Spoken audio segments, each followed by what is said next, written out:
ദൈവനാമത്തിന് മഹത്വമുണ്ടാകട്ടെ. ക്രിസ്തുവിനെ നമ്മുടെ ജീവിതയാത്രകളിൽ അനുഗമിപ്പാൻ ദൈവം നമ്മെ സഹായിക്കട്ടെ. വിശുദ്ധ യോഹന്നാൻ എഴുതിയ സുവിശേഷം 1-ാം അധ്യായം 38 മുതലുള്ള വാക്യങ്ങൾ. യേശു തിരിഞ്ഞ് അവർ പിന്നാലെ വരുന്നത് കണ്ട് അവരോട്, നിങ്ങൾ എന്ത് അന്വേഷിക്കുന്നു എന്ന് ചോദിച്ചു. അവർ റബ്ബി എന്ന് വെച്ചാൽ ഗുരു, നീ എവിടെ പാർക്കുന്നു എന്ന് ചോദിച്ചു. അവൻ അവരോട്, വന്നു കാൺമീൻ എന്ന് പറഞ്ഞു. അങ്ങനെ അവൻ വസിക്കുന്ന ഇടം അവർ കണ്ട് അന്ന് അവനോടുകൂടെ പാർത്തു. അപ്പോൾ ഏകദേശം 10-ാം മണി നേരമായിരുന്നു. യോഹന്നാൻ പറഞ്ഞത് കേട്ട് അവനെ അനുഗമിച്ച 2 പേരിൽ ഒരുത്തൻ ശീമോൻ പത്രോസിൻ്റെ സഹോദരനായ അന്ത്രയോസ് ആയിരുന്നു.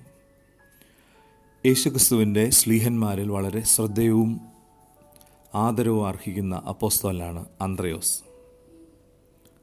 12 സ്ലീഹന്മാരിലൊരുവൻ, പത്രോസിൻ്റെ സഹോദരൻ, തൊഴിൽ മത്സ്യബന്ധനം. അന്ത്രയോസും ശീമോൻ പത്രോസും ബെത്സയിദ എന്ന ദേശക്കാരായിരുന്നു. അന്ത്രയോസ് ജിജ്ഞാസുവായ ഒരു അന്വേഷകനായിരുന്നു.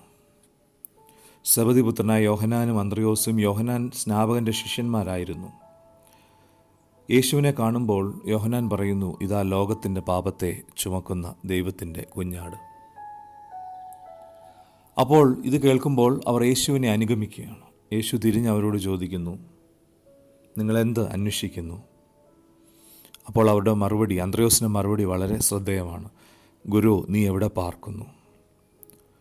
നീ എവിടെ പാർക്കുന്നു എന്ന് ചോദിക്കുമ്പോൾ നിൻ്റെ വീട് എവിടെയാണ്? കൂടുതൽ സമയം നിന്നോടൊപ്പം ചിലവിടണമെന്ന് ആഗ്രഹിക്കുന്നു. വസ്തുതകൾ അറിയാനുള്ള അന്വേഷണങ്ങൾ സത്യം ഗ്രഹിക്കാൻ നമ്മെ സഹായിക്കുന്നു. വ്യക്തിബന്ധങ്ങളിലും ഈ ജിജ്ഞാസയ്ക്ക് വലിയ പങ്കുണ്ട്. മറ്റുള്ളവരെ അറിയുമ്പോഴാണല്ലോ നാം അവരെ കൂടുതൽ സ്നേഹിക്കുന്നത്. സ്നേഹിക്കുമ്പോൾ നാം അവർക്ക് വേണ്ടി പ്രാർത്ഥിക്കുകയും പ്രവർത്തിക്കുകയും ചെയ്യുന്നു. മാത്രവുമല്ല, അന്ത്രയോസിന് യേശുവിനോട് കൂടെ വസിക്കാനുള്ള ഭാഗ്യവും ലഭിച്ചു. യോഹന്നാന്റെ സുവിശേഷം 1-ാം അധ്യായം 39-ാം വാക്യത്തിൽ നാം അത് കാണുന്നു. അവനോടൊപ്പം പാർക്കുന്നു, അവനോടൊപ്പം വസിക്കുന്നു. യേശുവിൽ വസിക്കുന്നവരാകുകയാണ് ശിഷ്യത്വത്തിൻ്റെ ആരംഭവും അന്ത്യവും. ഒരു ദിവസം അവനോട് കൂടെ പാർക്കുന്നവൻ പിന്നീട് 3.5 വർഷക്കാലം അവനോടൊപ്പം വസിക്കുന്നത് കാണാനായി സാധിക്കുന്നു. അന്ത്രയോസിൻ്റെ ജീവിതത്തിൽ മറ്റൊരു പ്രത്യേകത, മറ്റുള്ളവരെ യേശുവിലേക്ക് ആനയിക്കുവാനായിട്ട് അന്ത്രയോസിന് സാധിക്കുന്നു. യോഹന്നാൻ സുവിശേഷം 1-ാം അധ്യായം 41-42 നാം കാണുന്നത്, അവൻ തൻ്റെ സഹോദരനായ ശീമോനെ ആദ്യം കണ്ട അവനോട്, ഞങ്ങൾ മശിഹായെ എന്ന് വെച്ചാൽ ക്രിസ്തുവെ കണ്ടെത്തിയിരിക്കുന്നു എന്ന് പറഞ്ഞ് അവനെ യേശുവിൻ്റെ അടുക്കൽ കൊണ്ടുവന്നു. ക്രിസ്തുവിൽ മശിഹായെ കാണുവാനും ആ മശിഹായുടെ അടുത്തേക്ക് മറ്റുള്ളവരെ കൊണ്ടുവരുവാനും അന്ത്രയോസിന് സാധിച്ചു. പിന്നീടൊരിക്കൽ വിശന്നു വലയുന്ന ശ്രോതാക്കൾക്ക് ആഹാരം നൽകണമെന്ന് യേശു പറയുമ്പോൾ ആ കൂട്ടത്തിലുള്ള ബാലനെ കണ്ടുപിടിച്ച് അവൻ്റെ കൈവശമുള്ള 5 അപ്പവും 2 മീനും ഉണ്ടെന്ന് തിരിച്ചറിഞ്ഞ് അവനെ യേശുവിൻ്റെ അടുത്തേക്ക് കൊണ്ടുവരുന്നതും അന്ത്രയോസാണെന്ന് യോഹന്നാൻ്റെ സുവിശേഷം 6-ാം അധ്യായം 9-ാം വാക്യത്തിൽ നാം കാണുന്നു. യേശുവിനെ കാണാൻ വന്ന യവനന്മാരെ യേശുവിൻ്റെ അടുത്തേക്ക് കൊണ്ടുവരുന്നതും അന്ത്രയോസാണ്. യോഹന്നാൻ്റെ സുവിശേഷം 12-ാം അധ്യായം 20-22 വാക്യങ്ങൾ. അന്ത്രയോസ് ഒരു സ്ഥാനമോഹിയായിരുന്നില്ല. തൻ്റെ സഹോദരനായ പത്രോസിനെ യേശുവിൻ്റെ അടുക്കൽ കൊണ്ടുവരുന്നു. യേശുവിനെ മശിഹായായി സാക്ഷ്യപ്പെടുത്തുന്നതും അന്ത്രയോസാണ്.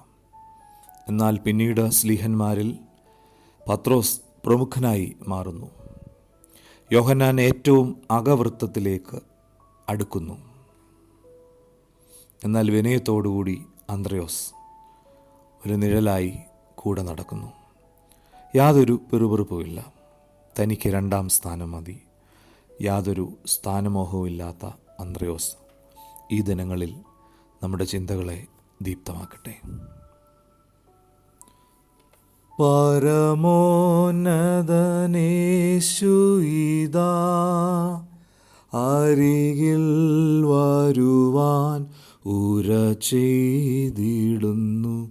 അരികിൽ വരുവാൻ ഊര ചെയ്തിടുന്നു പരമാനന്ദം അനുഭവിപ്പാൻ. വരുവീൻ നരരെ വിരഞ്ഞോടി നിങ്ങൾ. നമുക്ക് പ്രാർത്ഥിക്കാം. ദൈവമായ കർത്താവേ, അന്ത്രയോസിനെ പോലെ നിന്നെ കൂടുതൽ അറിയുവാനുള്ള ആഗ്രഹം ഞങ്ങൾക്ക് തരണമേ. അതോടൊപ്പം അങ്ങയോടൊപ്പം വസിക്കുവാൻ അവിടുന്ന് ഞങ്ങളെ സഹായിക്കണമേ. മറ്റുള്ളവരെ യേശുവിലേക്ക് കൊണ്ടുവരുവാനും യാതൊരു പിറുപിറുപ്പും കൂടാതെ സ്ഥാനമോഹിയായി തീരാത്ത അന്ത്രയോസിനെ പോലെ ഞങ്ങളുടെ ജീവിതവും അങ്ങയുടെ കരങ്ങളിൽ ഞങ്ങൾ സമർപ്പിക്കുന്നു. അവിടെ ഞങ്ങളുടെ പ്രാർത്ഥന കേൾക്കണമേ. യേശുവിൻ്റെ നാമത്തിൽ കൃപയോടെ കേട്ടുത്തരണമേ. ആമീൻ.